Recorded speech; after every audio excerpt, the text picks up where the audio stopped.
Hello, I'm Richard with Mister Quik Home Services. I'm a field advisor with Mister Quik. We're based out of Indianapolis. Today we're looking at water softener. They just had this one installed. So the main thing we're going to be looking at on this one is making sure the clock's set. Indiana time does change. Sometimes people don't like them regenerating at 2 o'clock in the morning just because it wakes them up depending on the work shift. Basically on this is a clack head. You actually hit the next and up button here and it goes to your hardness. Indiana's #1 in the nation for hard water. We're in the Noblesville area. 15 grains is not suitable for that. It's more in that 20 to 25 grains is where it needs to be set at. So we're going to actually increase this one to 25. That'll give them the full soft water of what they're getting because they're not getting full soft water. Every 14 days, this softener is actually going to regenerate and clean itself out. And how that works is salt. We put salt in our salt tank, and this homeowner is doing a very good job keeping the salt level low until you actually see a little bit of water and salt. That way it's dissolving correctly, and then you want to fill it back up. That way you get the full tank of salt, and then you want to do the same thing. Wait till you see salt and a little bit of water, and then you can fill it back up again. Otherwise, it'll create a big salt bridge in the unit. How the salt works on a softener is that when it comes to that time when it needs to regenerate, it's going to meter out how much water you guys are using.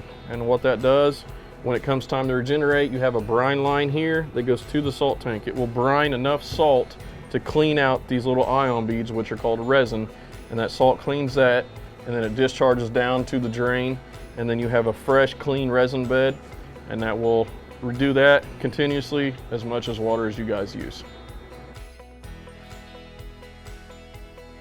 Top problems that occur with softeners is a lot of people don't understand why a softener goes bad. It goes bad over time just because everything has a lifespan and wear and tear.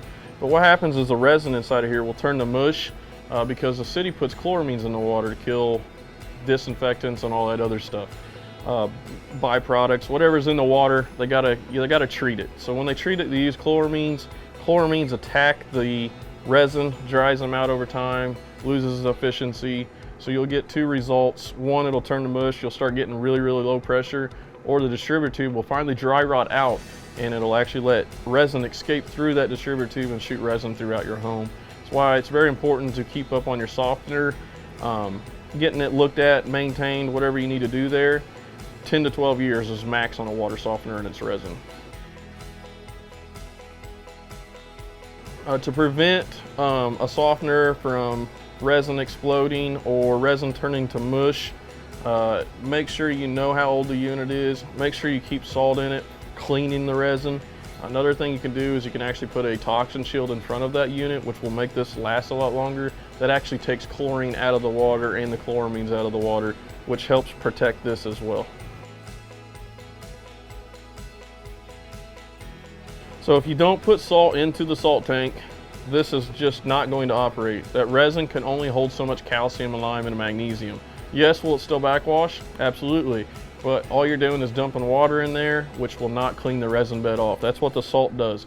Cleans the resin bed off and then shoots all the nasty stuff with the salt down the drain.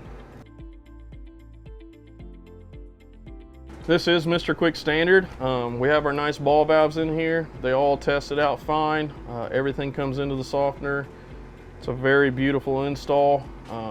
Main thing is having a bypass for it. It does come with a bypass with it as well, but we add the additional bypass on here too, just in case something else happens with this bypass. Just a little peace of mind, a little safety feature. Things you would look for when a softener is not working: calcium and lime building up on shower heads. Is your wife's skin getting dry? Is she complaining? Is she yelling at you?